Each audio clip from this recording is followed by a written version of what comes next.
ৰাজনীতি নচলিব সমষ্টি নিৰ্ধাৰণলৈ ৰাজনীতি নচলিব নিৰ্বাচন আয়োগ হাই হাই নিৰ্বাচন আয়োগ হাই হাই गसाइगावआव BPF दोलोनि गोख्रों खुद्रिसारनाय BPF जिन्दाबाद दिनै गसाइगाव महकुमा बेंगिरिनि दरखं मोखाङाव गसाइगाव जिल्ला BPF आरो परबतजरा जिल्ला BPF नि बानजायनायाव इलेक्शन कमिशन अफ इन्डियानि डिलिमिटेशननि ड्राफ्ट ओंखारनायखौ गनायनानै लानो हानाय नङा होननानै गोख्रों सोमावसारदों BPF राजखान्थि हानजाया নিৰ্ধাৰণলৈ ৰাজনীতি নচলিব সমষ্টি নিৰ্ধাৰণলৈ ৰাজনীতি নচলিব आखायाव बेनार फ्लेट कार्ड लानानै बिसायख'थि आयोग हाय हाय आसाम सरकार हाय हाय बायदि स्लोगानजों BTCआव मोननै लकसभा बियाब दाफुंनानै होनांगौनि थाखाय आरो दरं बियाबखौ नाङा जोंनो थाखानाय उदालगुरि बियाबखौनो जोंनो नांगौ BTCआव क'क्राझार आरो उदालगुरि बियाबखौनो दानानै होनांगौ होननानै गोख्रों सोमावसारदों BPF दोलोआ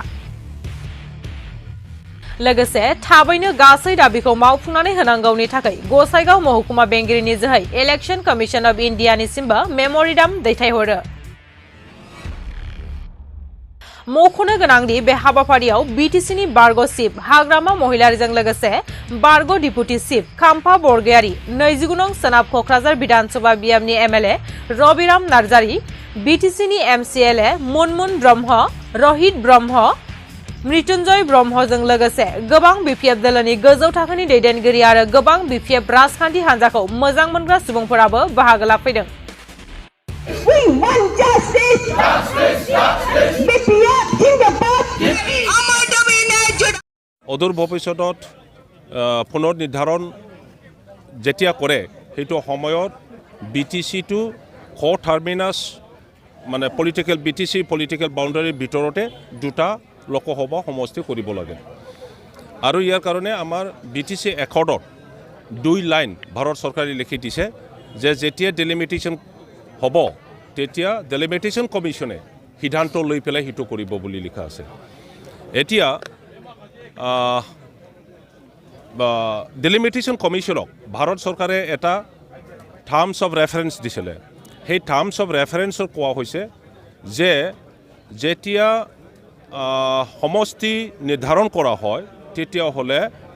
ডিস্ট্ৰিক্ট বাউণ্ডাৰী এডমিনিষ্ট্ৰেটিভ ডিস্ট্ৰিক্ট বাউণ্ডাৰীবোৰ এনক্ৰছ নকৰিব মানে ক্ৰছ নকৰিব আৰু লোকেল গভৰ্ণমেণ্ট ডিস্ট্ৰিক্ট কাউন্সিলবোৰৰ বাউণ্ডাৰীটো ক্ৰছ নকৰিব সেইটো এটা টাৰ্মছ অফ ৰেফাৰেন্সৰ ভিতৰত আছে আৰু সেই মতে আমি ভাবোঁ যে 2007 চনত যেতিয়া ডিলিমিটেশ্যন কমিশ্যনে নটিফিকেশ্যন দিছিলে সেইটো সময়ত কোকৰাঝাৰ আৰু ওদালগুৰি লোকসভা সমষ্টিৰ নাম আমি দেখিবলৈ পাইছিলোঁ কিন্তু আনফৰ্চুনেটলি এতিয়া ইয়াত ডিলিমিটেশ্যনৰ কামটো কৰিছে ইলেকশ্যন কমিশ্যনে গতিকে ইলেকশ্যন কমিশ্যনে কোন হয় কোনে এপইণ্ট কৰে খাৰ খোঠাটি চলিব আমাৰ ডাউট আছে আমাৰ এতিয়া দেখিবলৈ গৈছে যে গোটেই অসমত মানে এছেম্বলি সমষ্টিবোৰ এনেকুৱা বনোৱা হৈছে আমাৰ ডাউট লাগিছে যে পাৰ্টিকুলাৰ কোনবা পলিটিকেল পাৰ্টিক বেছ কৰি পেলাই তেখেতসকলে যেন সদায় জিকি থাকে সেইটো টাৰ্গেট কৰি পেলাই সমষ্টিবোৰ বনোৱা হৈছে আমি দেখিবলৈ পাইছোঁ কোকৰাঝাৰ ডিষ্ট্ৰিক্টতে বাউখুমগুৰি এটা সমষ্টি বনোৱা হৈছে যি বাউখুমগুৰি এৰিয়া আৰু পপুলেশ্যন ৱাইজ হ'লে চিডলিৰ পৰা যি এৰিয়া আহিছিলে আৰু ইষ্ট বেলাচীপাৰা ৱেষ্ট বেলাচীপাৰা এই সমষ্টিবোৰৰ যি BTC এলেকাত সোমাইছে সেইটো লৈ পেলাই এটা সমষ্টি বনাব পৰা এৰিয়াও আছে আৰু পপুলেশ্যনো আছে কিন্তু সেইটো নকৰি চিডলিৰ পৰা অহাটো কোকৰাঝাৰৰ লগত থৈ পেলাই বাউখুমগুৰি সমষ্টিখন এনেকুৱা বনালে মানে দীঘলকৈ সৰু এৰিয়া গৌৰাং নদী আৰু নদী কাষে দি ঠানি পেলাই একদম ভূটান বৰ্ডাৰলৈকে লৈ গৈছে আমি জানো আপোনালোকে সকলোৱে জানে যে এই মেমৰেণ্ডামত গোটেই BTCৰ সম্পৰ্কীয় থাকিব আৰু বিশেষকৈ আমাৰ এই গোসাইগাঁও সমষ্টি আৰু গোসাইগাঁও আগৰ সমষ্টি বাকী যেনেকৈ ডিভাইড কৰিছে যেনেকৈ বিভাজন কৰিছে মানে আগৰ গোসাইগাঁও সমষ্টি আৰু নাই কোনো কেৰেক্টাৰে নাই। এই সমষ্টিৰ পৰা গোসাইগাঁও সমষ্টিৰ পৰা কি কৰিছে বাউখুমগুৰিত কয়েকটা গাঁও ভিতৰৰ পৰা ওলাই লৈ গৈছে আৰু কয়েকটা গাঁওটো ফৰবৰজোৱাৰ লগত দি দিছে আৰু কয়েকটা গাঁওটো দথমাৰ লগত দি দিছে। মানে গোসাইগাঁও বাকী হিচাপে তেখেতসকলে যেনেকৈ ভোট দিছিলে এটা চেণ্টিমেণ্ট আছে, এটা ইণ্টিগ্ৰিটি আছিল। এতিয়া যি নতুনকৈ বনোৱা হৈছে তাতে গোসাইগাঁও বাকী ফুৰাফুৰিকৈ বিভাজন কৰি দিছে। আমি চিভিল SDOৰ থ্ৰু ইলেকশ্যন কমিশ্যনাৰক আমি পঠিয়াই দিম। আমি BPF হিচাপে চাইছোঁ এই ইলেকশ্যন কমিশ্যনৰ যিটো ড্ৰাফ্ট নটিফিকেশ্যন ডেলিমিটেশ্যনটো লৈ পেলাই BTC বাকী হিচাপে আমাৰ ক'ব লগা সেইটোৱেই যে BTC 9,000 স্কুৱেৰ কিলোমিটাৰ এৰিয়া আৰু ইয়াতে 33 lakhs পপুলেশ্যন আছে। এতিয়া নামাকৰণহে মাত্ৰ মানে দৰং বনাইছে।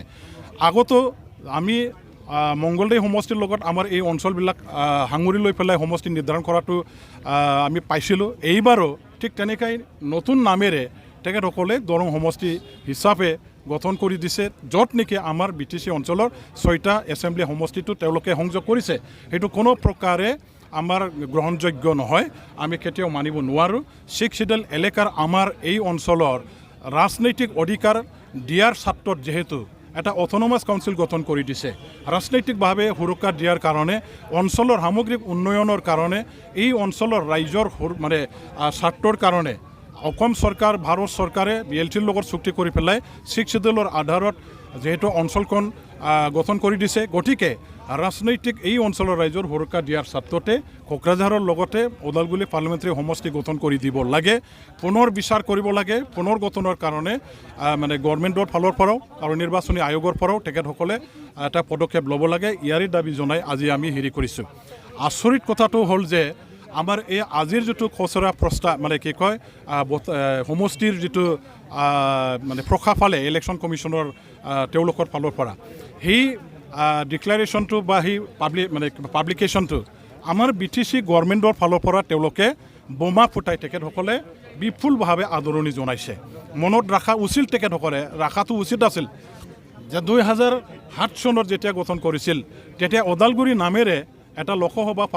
পাৰ্লিমেণ্টাৰী সমষ্টি BTC অঞ্চলত কোকৰাঝাৰৰ লগতে একেলগে আছিলে,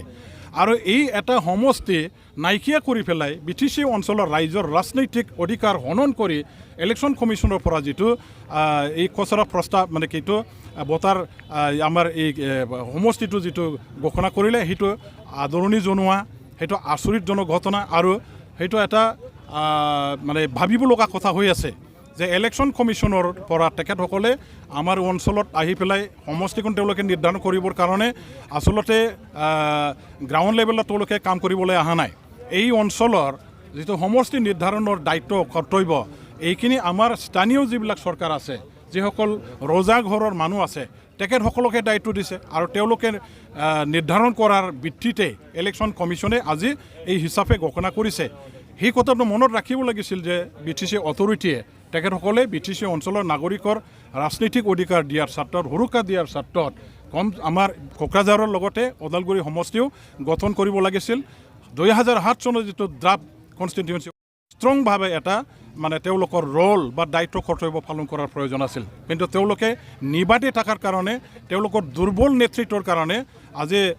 অসম চৰকাৰৰ ফালৰ পৰাই হওক বা নিৰ্বাচনী আয়োগৰ পৰাই হওক ওদালগুৰি সমষ্টিটো নাইকিয়া কৰি পেলাই দৰঙৰ লগত সংযোগ কৰি এই ওদালগুৰি অঞ্চলৰ লগতে BTC অঞ্চলৰ ৰাইজৰ ৰাজনৈতিক অধিকাৰটো খৰ্ব কৰাটো আমি কেতিয়াও মানিব নোৱাৰোঁ। গতিকে অসম চৰকাৰ